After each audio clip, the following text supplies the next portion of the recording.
Hello students, we are starting with the next lecture of electrochemistry.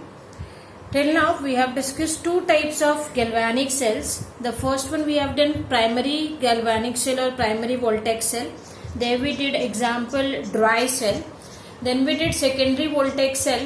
There with the examples which we have discussed, that was lead accumulator battery, nickel cadmium battery and mercury battery. The third type of galvanic cells what we have to start today, that is fuel cells. Fuel cells are those galvanic cells in which the energy of combustion of fuels is directly converted into electrical energy. As in this we use our fuels as electrolyte, we call it as fuel cell. So when we carry out combustion of fuel, it is an exothermic reaction. And that exothermic reaction is used to carry out electrical energy conversion, and that is why we call it as fuel cells. So the functioning of the fuel cells is based on the fact that the combustion reaction which takes place is a redox reaction, and it is an exothermic reaction which can be used to produce electricity.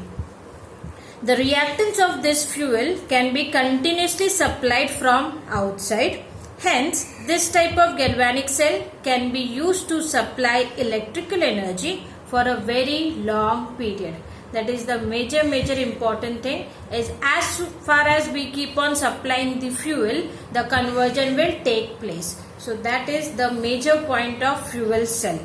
Now, for our syllabus, we have one fuel cell, that is hydrogen oxygen fuel cell.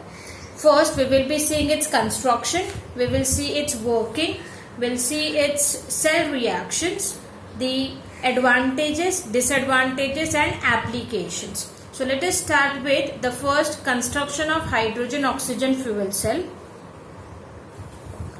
This is the schematic diagram of our hydrogen oxygen fuel cell. In this, the anode consists of a porous carbon rod containing a small amount of finely divided platinum that acts as a catalyst, and the hydrogen gas is continuously bubbled through anode. The cathode is also a porous carbon rod which is also impregnated with finely divided platinum that acts as a catalyst. Oxygen gas is bubbled through cathode, and both the carbon rods are immersed in hot aqueous solution of potassium hydroxide, that is KOH. So in this, both our electrodes are nothing but porous carbon which has hydrogen as anode and oxygen as cathode. In both the porous carbon we use platinum which used as a catalyst. If I have to represent our hydrogen oxygen fuel cell, then it will be represented as platinum for connectivity which also acts as a catalyst, hydrogen gas that is anode, extreme right platinum again as a catalyst as well as a connectivity, oxygen gas as a cathode, and for both of them the common electrolyte at the center, that is our aqueous KOH solution. Students, while drawing the diagram, make sure that you are keeping the inlets of both the sides open. Anode is your hydrogen gas, cathode is your oxygen gas. During this process there happens to be evaluation of water, and that is why we have one outlet which is giving us water vapors. Again, even this outlet should be open. So that is the basic construction and cell representation of hydrogen oxygen fuel cell. Now let us go ahead with the working of hydrogen oxygen fuel cell. Now during the working we have to mention that in the form of cell reaction. So the first thing what will happen, that is oxidation at anode. At anode what happens is your hydrogen gas is getting oxidized to water molecule, giving out 4 electrons. So our oxidation half reaction is 2 hydrogen gas plus 4OH minus in aqueous form, giving us 4H2O, that is water liquid, plus 4 electrons. At cathode we have reduction. In reduction what happens? The electrons which are released at anode, they travel through cathode through the external circuit, and these electrons are reducing our oxygen gas into hydroxide ions. So at cathode the reduction happens, that is reduction of oxygen gas to form hydroxide ions. So our reduction half reaction is oxygen gas plus 2 water molecules plus 4 electrons, giving us 4OH minus ions. So that is our reduction half reaction. What happens at net cell reaction? For net cell reaction we sum up our oxidation at anode and reduction at cathode. So if we look around, the 4 electrons are donated at anode, 4 electrons are gained at cathode, which gets cancelled. We have 4 water molecules on right hand side in our oxidation half reaction, 2 water molecules on left hand side of our reduction half reaction. So that 2 water molecule gets cancelled, leaving behind only 2 water molecules. 4OH minus on left hand side in oxidation half reaction, 4OH minus on right hand side in reduction half reaction. So if we sum up both the half reactions, we get 2 hydrogen gas plus oxygen gas, resulting into 4 minus 2, that is 2 water molecules.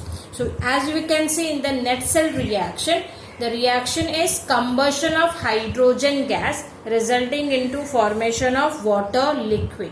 And this combustion, as I mentioned, is an exothermic process. That heat evolved is used to convert our fuels into electrical energy. The potential which is given by hydrogen oxygen fuel cell, as we know the formula, it is E naught of cathode minus E naught of anode to find out the cell potential. Our cathode is nothing but oxygen, anode is hydrogen. So if we take its potentials, the potentials we find out, we get from our EMF series, and we are able to calculate that the cell potential of hydrogen oxygen fuel cell is 1.23 volts. So this is what the cell potential of hydrogen oxygen fuel cell is. In this, as most of the chemical reactions released in the formation of OH bond is directly converted into electrical energy rather than into heat energy of combustion reaction. That's the reason the cell keeps on operating as long as hydrogen and oxygen gas are continuously supplied to the electrode. So that is the working, the construction and the principle of hydrogen oxygen fuel cell. After knowing this, let us see the advantages and disadvantages of hydrogen oxygen fuel cell. The advantages of fuel cells. The first advantage, the reacting substances are continuously supplied to the electrodes. Unlike conventional galvanic cells, fuel cells do not have to be discarded on consuming of chemicals. Why it is not supposed to be discarded? Because once we find that the reacting substance is been consumed, immediately we supply with the another one.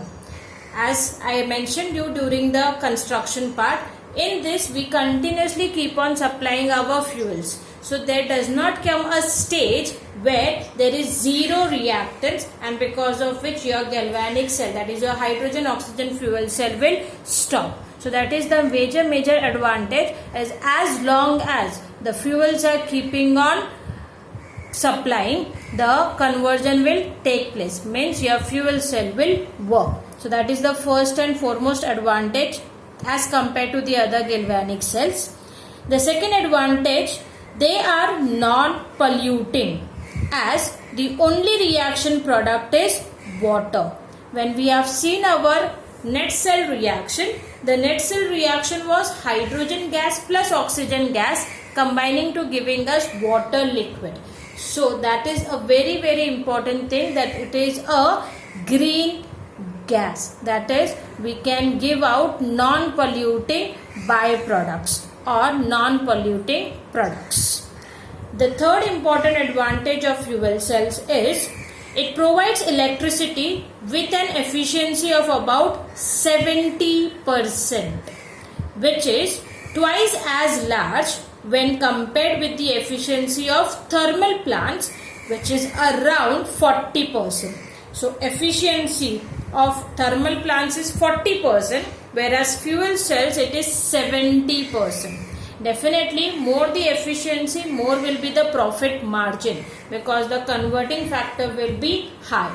And that is why when we compare our fuel cell with respect to thermal plants, its efficiency being larger is being definitely more profitable. So these are the three major advantages of fuel cell. Now let us see the disadvantages or drawbacks of fuel cell. The drawbacks of fuel cell is hydrogen gas is hazardous to handle. Why is it hazardous to handle? Because it undergoes combustion very quickly and it is quite an explosive reaction.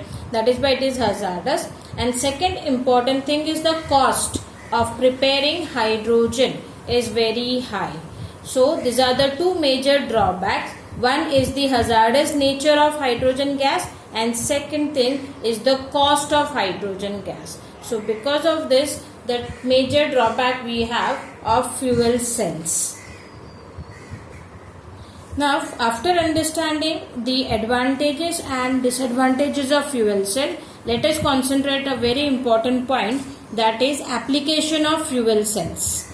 Now the first one, they are used on experimental basis in automobiles. I repeat again, on experimental basis they are used in automobiles, where we have been seeing it whether they can use or not. Because if we can use it on in our automobiles, definitely it will be very much cost effective, and the very important point is the pollutants are zero, means it will give us zero pollution. Then the second application of fuel cell is they are used for electrical power in space program.